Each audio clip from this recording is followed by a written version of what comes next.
I am the chosen one. So what's wrong with Donald Trump? Well, how much time you got? Since his indictment, arrest, and conviction, Trump's cognitive mental state, which means his ability to think, speak, and act like a human being, which never fully functioned near normal, has since tumbled into an unrecognizable place, alternatively sad and funny, but mostly freaking out the world. Sweating like a dog. Secret Service said, we have to make sure everyone's safe. I said, what about me? Oh, we never thought of it. Are the teleprompters not working, sir? Not even a little bit.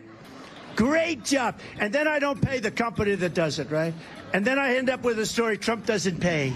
I don't pay contractors that do a job. And that's a job. You're in the boat and you have this tremendously powerful battery.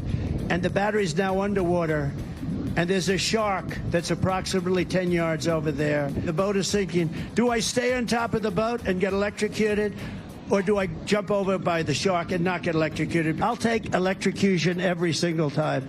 I'm not getting near the shark. Trump's mind is like a tuna fish sandwich you leave in a car on a hot August day, and it's getting worse. Since 2016, following his train of thought is nearly impossible, like trying to understand your dog. Is Timmy stuck in a well, or do you have to pee? And although most of Trump's mental anguish is entirely commonplace among seniors, especially if you haven't taken care of yourself and carry the dementia gene, like the one that killed his father and brother, this cocktail of dementia and sociopathy is disastrous.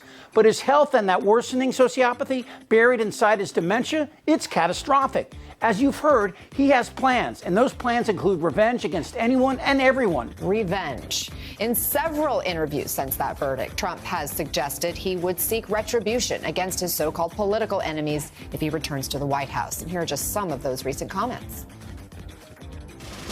I know a lot of Republicans want retribution. They want to do that. We're going to see what happens. It's a terrible, terrible path that they're leading us to.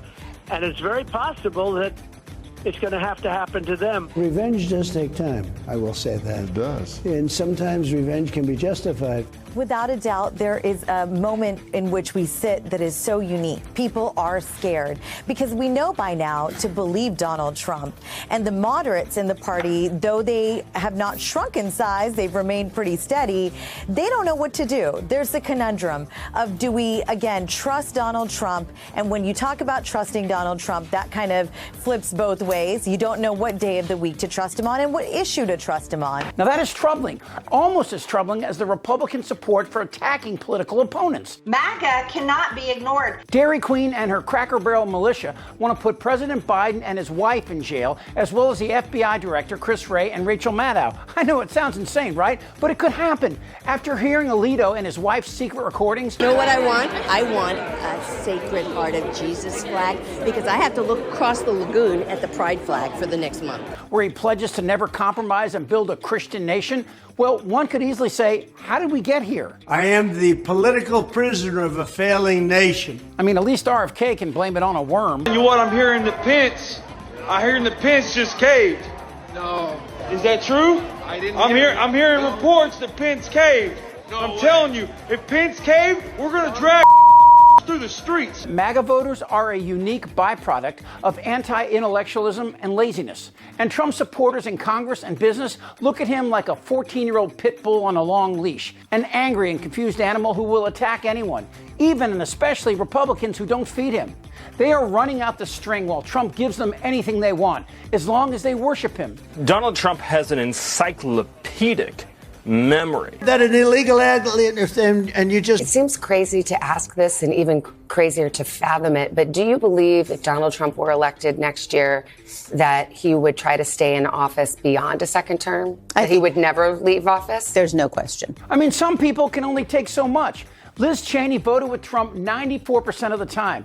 This before, like an addict, she bottomed out and chose to climb up out of that deep and darkening hole. Like you'll go person, woman, man, camera. Anyone who thinks they can control Trump's malignant sociopathy need only ask Ted Cruz, Lindsey Graham, or Marco Rubio, men who used to have a spine until Trump put them in their place. The party is his. It doesn't belong to anybody else. Today, the GOP has surrendered, not necessarily to Trump, but to the ether, killing the canaries and threatening the world. For the first time in history, a former president is participating in a pre-sentencing interview. In a month, a judge could decide Donald Trump's punishment after he was found guilty of 34 felony counts in New York. That's your binary choice, Trump or President Biden.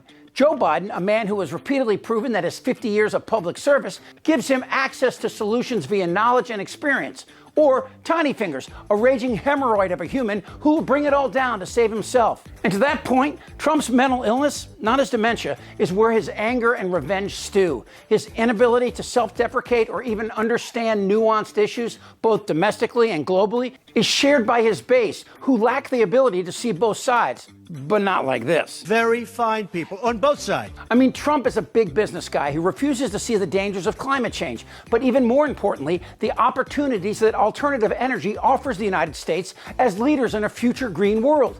The question is, how much of our dilemma is Trump's being a greedy, sociopathic prick who will screw people over at every opportunity, and how much is brought on by his decaying mental state? A coin flip? Of Christ, the stories of the Holy Bible, and the voices of famed evangelical people. And how people view Trump was definitely affected by his conviction. We will treat those people from January 6th fairly.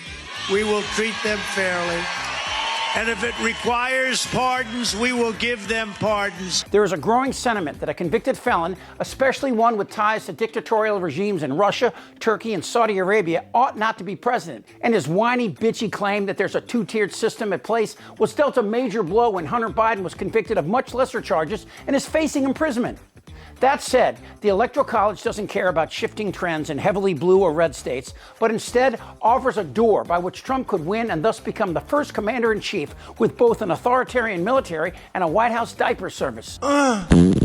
Now, if these debates go on as advertised, the pre-State of the Union angst that Democrats once had will instead be on the minds of Tiny Fingers crowd. That is crazy! What kind of insanity might Trump deliver before the U.S. and the world, and for his crazy-ass followers? How will it all be interpreted?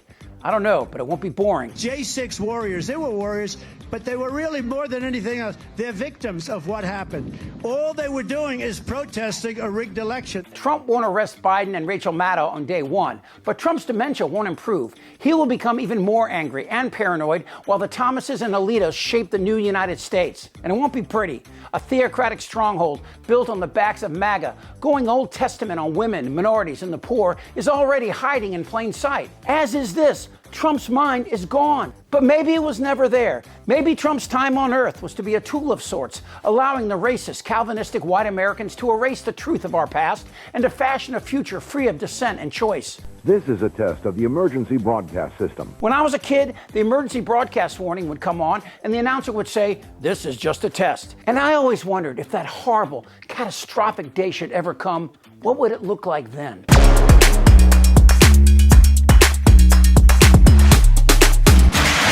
Damn right. This isn't their Republican Party anymore. Out of sheer morbid curiosity, I'm allowing this freak show to continue. You're in a lot of trouble, Donnie. I'm Chip Franklin.